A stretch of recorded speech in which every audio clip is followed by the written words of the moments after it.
Balita pa, mas paiigtingin pa ng pamahalaan ang pag-ayuda sa mga informal sector workers. Ito ang sentro ng selebrasyon ng Dole sa araw ng mga ordinaryong manggagawa. Para sa detalye, balita mo kami Emil Carrion. Ang kapakanan ng mga manggagawa sa pagtutulungan ng mga ahensya ng pamahalaan. Ito ang siniguro ng DOLE o ang Department of Labor and Employment sa pagbabalangkas ng isang programang nakatuon sa kalagayan, benepisyo, pagsasanay at kaligtasan ng isang manggagawa. Partikular na tutulungan ng programa ang mga tinaguriang marginal workers at ang pamilya nito na nasa informal sector.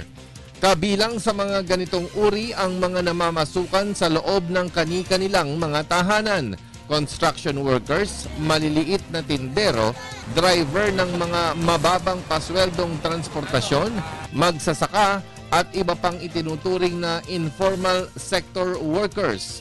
Sa MOA o Memorandum of Agreement sa Labor Day Celebration para sa informal sector workers, 27 national government agencies, social security institutions, workers group at ang nagkasundo na paigtingin ang serbisyo sa uring manggagawa.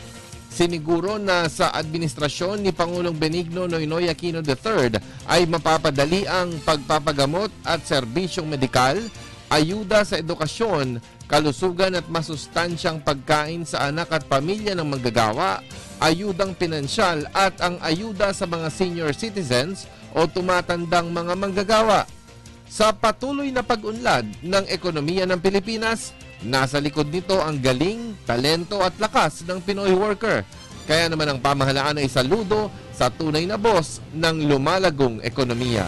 Para sa Telebisyon ng Bayan, ako si Emil Carrion.